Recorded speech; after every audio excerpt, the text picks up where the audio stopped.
আসসালামু আলাইকুম রহমতুল্লাহ বরকাত। আলহামদুলিল্লাহি ওয়াসসালাতু ওয়াসসালামু আলা নবিয়্যি ওয়া আলা আলিহি ওয়া সাহবিহি ওয়া মান তাবিআহুম বিইহসান ইলা ইয়াউমিদ্দিন ওয়া বা'দ। সম্মানিত দেশবাসী, প্রিয় ভাই ও বোন, আজকে আমরা দেশ এবং জাতির এক ক্রান্তিকাল অতিক্রম করছি। যে আজকে আমাদের কোমলমতি ছেলেমেয়েরা তাদের অধিকার আদায়ের জন্য আন্দোলন করছে। আন্দোলন করতে গিয়ে তারা নিপীড়নের শিকার হচ্ছে। তাদের উপর গুলি চালানো হয়েছে, তাদেরকে হত্যা করা হয়েছে, তাদেরকে বিভিন্ন ধরনের বালা মুসিবতের মধ্যে পতিত হতে হয়েছে। আমি মনে করি ছাত্রদের আন্দোলন, ছাত্রদের সংগ্রাম ন্যায়সঙ্গত এবং এটি তাদের অধিকার। শিক্ষা যেরকম তাদের অধিকার, বাসস্থান যেরকম তাদের অধিকার, চিকিৎসা পাওয়া যেরকম তাদের অধিকার, আমাদের অধিকার, ঠিক তেমনিভাবে তারা কর্মসংস্থান পাবে মেধা এবং যোগ্যতার ভিত্তিতে, এটিও তাদের অধিকার। কিন্তু আজকে রাষ্ট্র এবং বিভিন্ন ধরনের পরিবেশ পরিস্থিতির কারণে আমাদের যোগ্যতা সম্পন্ন ছেলেগুলো, সন্তানেরা তারা চাকরি পাচ্ছে না, তারা মেধার মূল্যায়ন পাচ্ছে না। আর মেধার মূল্যায়ন না পাওয়ার কারণেই আজকে তারা এই আন্দোলনে ঝাঁপিয়ে পড়েছে। মেধার মূল্যায়ন যুগে যুগে ছিল। রসুল করিম সাল্লাল্লাহু আলাইহি ওয়াসাল্লাম মেধার মূল্যায়ন করেছিলেন, সাহাবায়ে কেরাম মেধার মূল্যায়ন করেছিলেন। যোগ্যতার মূল্যায়ন করতে হবে। তবে আমাদেরকে ইসলাম এবং মুসলমান হওয়ার কারণে, আমরা মুসলিম হওয়ার কারণে আমাদের কিছু ছাড়ও দিতে হবে। যেরকম দুর্বল, অসহায়, প্রতিবন্ধী,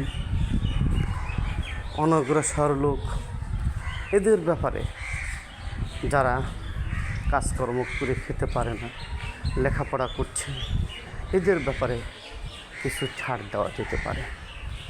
কিন্তু তাদের যে ন্যায্য অধিকার, সেগুলো না পাওয়ার কারণে তাদের মধ্যে হতাশার সৃষ্টি হচ্ছে এবং তাদের মধ্যে ভুল বুঝাবুঝির সৃষ্টি হচ্ছে। এই জন্য আমি মনে করি রাষ্ট্র, সরকার মেধা এবং যোগ্যতার মূল্যায়ন করুক। আমাদের দেশের দুর্নীতি এবং সুদ, ঘুষ যেভাবে বেড়েছে, এ রাষ্ট্র অচিরেই ধ্বংস হওয়ার পথে।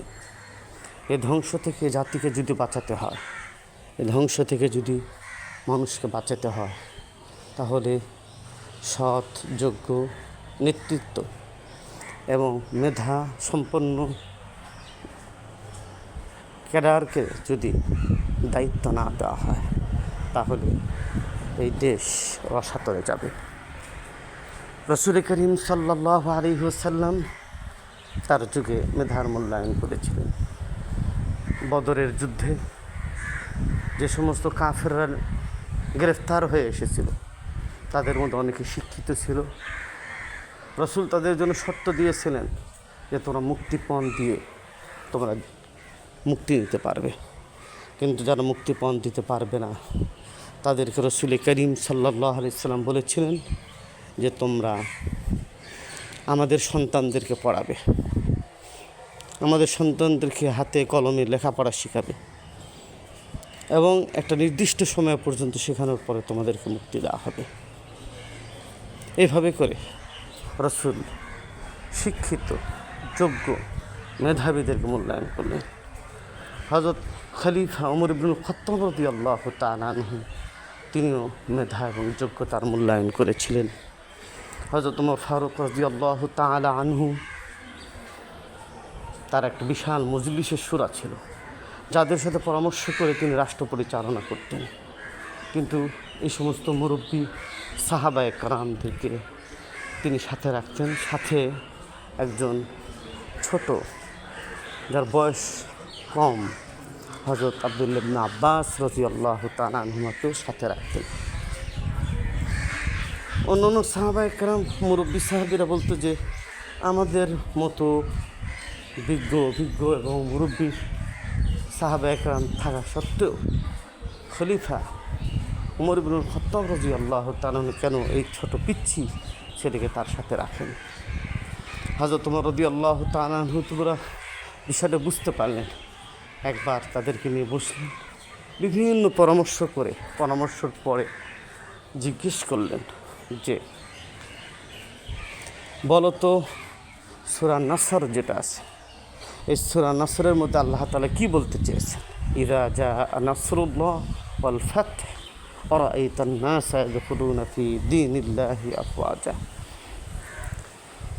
তখন সবাই বলল যে এখানে আল্লাহর মদদ, আল্লাহর সাহায্য, ইসলামের বিজয়, এবং ইসলামের বিজয় যখন হবে তখন দলে দলে লোক ইসলামে প্রবেশ করবে, এটাই তো বলা হয়েছে। তো হযরত খলিফা পাশে বসা থাকা যোগ্য, অভিজ্ঞ, মেধাবী হযরত আব্দুল্লাহ ইবনে আব্বাসকে বললেন যে তুমি বলো এটার তাফসীরটা কী? সে বলল যে এই সূরা নাসরের মধ্যে আল্লাহ সুবহানাহু ওয়া তাআলা তার নবীর ইন্তেকালের খবর দিয়েছেন, তার নবীর মিশন সমাপ্ত হওয়ার কথা বলেছেন।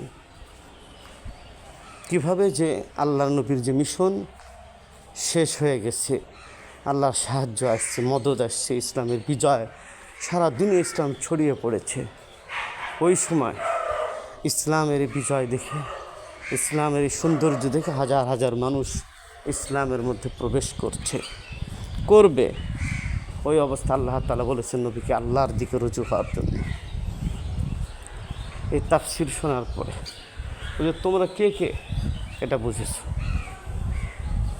এটা হযরত আবু বকর সিদ্দিক রাদিয়াল্লাহু তাআলা বুঝতে পেরেছিলেন এই আয়াতের ব্যাখ্যা, কিন্তু বাকি মুরব্বী যারা ছিলেন তারা এই ব্যাখ্যা কিন্তু বুঝতে পারেননি। কিন্তু আব্দুল্লাহ ইবনে আব্বাস, যিনি রাইসুল মুফাসসিরিন ছিলেন, রাসূলের চাচাতো ভাই, চাচা ছিলেন, রাসূলের চাচা আব্দুল্লাহ ইবনে আব্বাস, রাসূলের ইন্তেকালের সময় তার বয়স হয়েছিল মাত্র 12 বছর। কিন্তু রাসূলের প্রচুর খেদমত করতেন। এই জন্য রাসূল দোয়া করেছিলেন আল্লাহুম্মা আল্লিমহুল কিতাব ওয়া ফাক্কিহহু ফিদ্দীন। আল্লাহ আমার এই চাচাকে তুমি কিতাবুল্লাহর জ্ঞান দান করো, ইলম দান করো, এবং দ্বীনের ব্যাপারে গভীর জ্ঞান তাকে দান করো। এই জন্য হযরত আব্দুল্লাহ ইবনে আব্বাস রাসূলের এই দোয়ার বরকতে শ্রেষ্ঠ মুফাসসির এবং প্রধান মুফাসসির ছিলেন। এইভাবে করে প্রত্যেক যুগেই মেধার মূল্যায়ন করেছে। এই জন্য মেধার মূল্যায়ন করা চাই। এরকম আমাদের আকাবির আসলাফদের মধ্যেও আমরা যদি দেখি এরকম মেধার মূল্যায়ন।